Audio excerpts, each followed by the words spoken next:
This is the book of Enoch, chapter, 27? And it's R.H. Charles, but it says, the purpose of the accursed valley.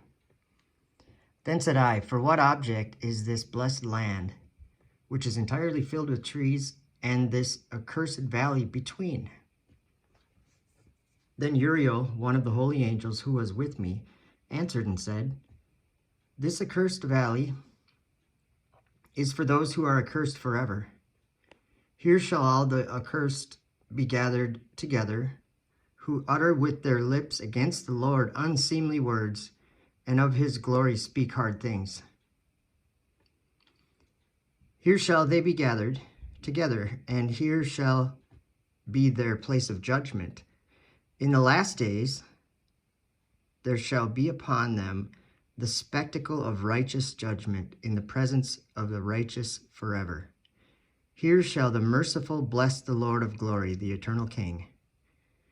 In the days of judgment over the former, they shall bless him for the mercy in accordance with which he has assigned them their lot. Then I blessed the Lord of glory, and set forth his glory, and lauded him gloriously.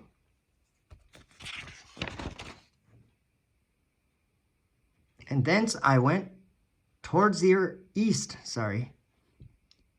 into the midst of the mountain range of the desert.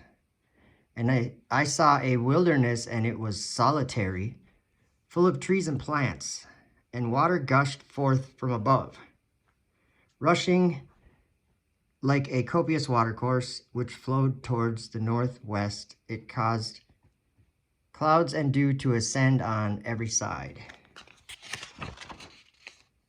And thence I went to another place in the desert, and approached to the east of this mountain range.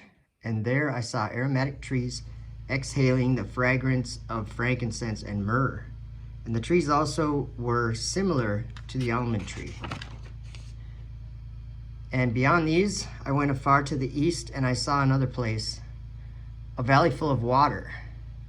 And therein here was a tree, the color of fragrant trees such as the mastic. And on the sides of those valleys I saw fragrant cinnamon. And beyond these I proceeded to the east.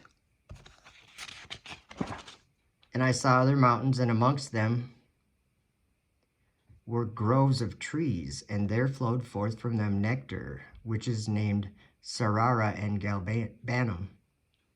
And beyond these mountains I saw another mountain to the east of the ends of the earth, wherein were aloe trees, and all the trees were full of stacked, being like almond trees.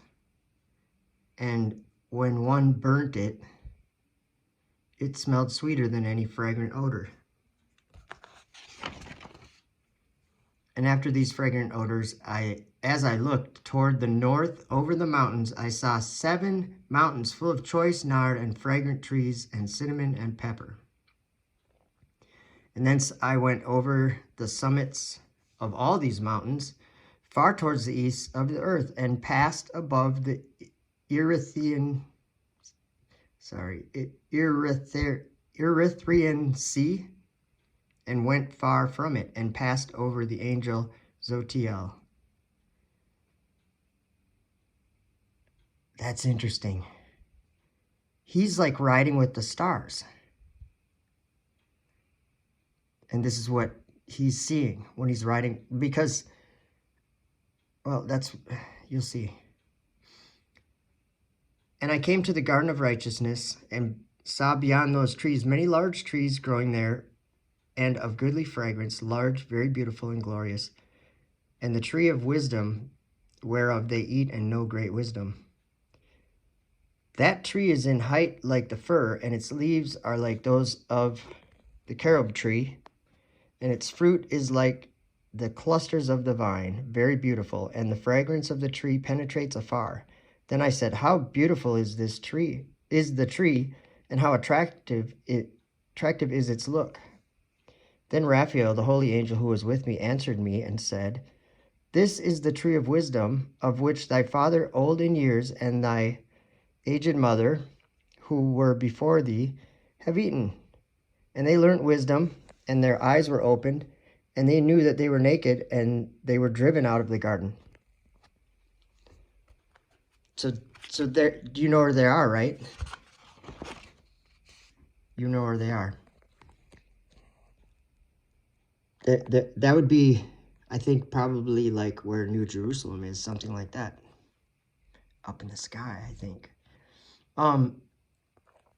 And from thence I went to the ends of the earth, and saw there great beasts, and each differed from the other. And I saw birds also differing in appearance, and beauty and voice, and one differing from the other. And to the east of those beasts I saw the ends of the earth, whereon the heaven rests, and the portals of the heaven open. And I saw how the stars of heaven come forth, and I counted the portals out of which they proceed, and wrote down all their outlets, of each individual star by itself, according to their number and their names, their courses and their positions, and their times and their months. As Uriel, the holy angel who was with me, showed me. He showed all things to me, and wrote them down for me. Also their names he wrote for me, and their laws, and their companies. Wow. This is a journey. And from thence I went towards the north, to the ends of the earth. And there I saw a great and glorious device at the ends of the whole earth. What could that be? And here I saw 3 portals of heaven open in the heaven. Through each of them proceed north winds. When they blow, there is cold, hail, frost, dew. Oh, sorry. When they blow, there is cold, hail, frost, snow, dew, and rain. And out of the one portal, they blow for good. But when they blow through the other 2 portals, it is with violence and affliction on the earth, and they blow with violence.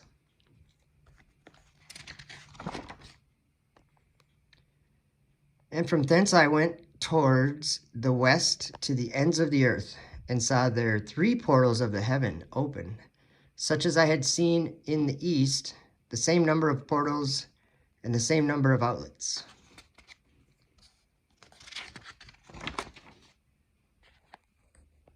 And from thence I went to the south to the ends of the earth, and I saw there open portals of the heaven. And thence there come dew, rain, and wind. And from thence I went to the east to the ends of the heaven, and saw here the 3 eastern portals of heaven open, and small portals above them. Through each of these small portals pass the stars of heaven, and run their course to the west on the path which is shown to them.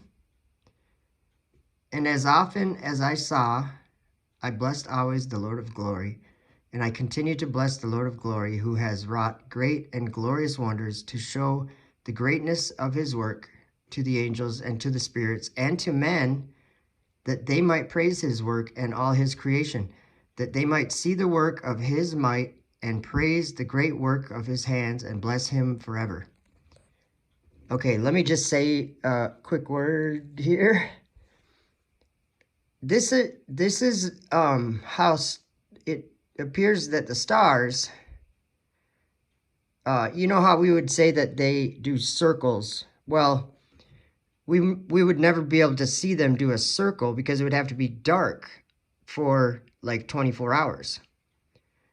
But just think about this a little different. We're looking at it as our light's coming from the sun, and you know, that's our daylight. And then when the sun's gone, okay, then darkness comes in. Think of it a little different. It doesn't just cease to be light. The light leaves and the darkness comes in. It's something, so the stars aren't even, like during the day, obviously there are no stars. They come in with the darkness, and they run their course. They go through a portal. So that line between light and dark is not just where the sun rays stop shining. like, you know, the different angles we see the sun. That's not the only thing happening. They're portals. So when the stars show up, they're coming out of a portal. Have you ever watched the stars show up? If you go outside and it's a clear night and it's just the right time at night, the parables, we're going to check this one out later. But yeah, I think they come in with the line between darkness and light, you know, I don't know what you call it, twilight or I don't know. When it's just getting dark out. That line is when what this was just describing, I think. Let's see if I can find it. He said, "From thence I went to the south to the ends of the earth, and saw there 3 open portals of the heaven, and thence there come dew, rain, and wind, and from thence I went to the east to the ends of the heaven, and saw there the 3 eastern portals of heaven open, and small portals above them. Through each of these small portals pass the stars of heaven, and run their course to the west on the path which is shown to them." So here's how I'm seeing it, guys. It takes a year, and the stars, the constellations, do a cycle of their own. And it just takes a day, and the stars, the fixed stars, do a cycle of their own, basically. It's a clock, and it makes our time. But almost as if there's a circle above us, and I'm not saying it's physical or something. I think it's something that it's different than this earth. It may be physical, I don't know, but it's turning, and it has winds in it. Let me read something. Okay, I want to read right here. Look at this. This is good. I saw the treasuries of all the winds. I saw how he had furnished with them the whole creation and the firm foundations of the earth. And I saw the cornerstone of the earth. I saw the 4 winds which bear the earth and the firmament of the heaven. And I saw how the winds stretch out the vaults of heaven, have their station between heaven and earth. You know, this I did a little Bible study. I just want to tell you where Ezekiel went. Sorry. Ezekiel went there. This brightness of fire, he said, "And the Spirit lifted me up between the earth and the heaven, and brought me in the visions of God to Jerusalem, to the door of the inner gate that looketh." This was, and he said, "And behold, the glory of the Lord, the glory of the God of Israel was there according to the vision that I saw in the flame." This here is New Jerusalem. And that, to me, that's important. It's between heaven and earth. But it says, "And I saw the cornerstone of the earth. I saw the 4 winds which bear the earth and the firmament of the heaven. I saw how all the winds stretch out the vaults of heaven." I think that's like the firmaments of heaven. "And have their station between heaven and earth. These are the pillars of the heaven. I saw the winds of heaven which turn." See? They turn. They turn. The sky turns. "I saw the winds of heaven which turn." Let me zoom in on that for you. Turn. The sky turns. The earth is stationary. And that's, when you understand that, you can understand an entire different creation. All right, this video's getting long. So, I saw the winds of heaven which turn and bring the circumference of the sun and the stars to their setting. The stars to their setting. All right. You guys have a good day.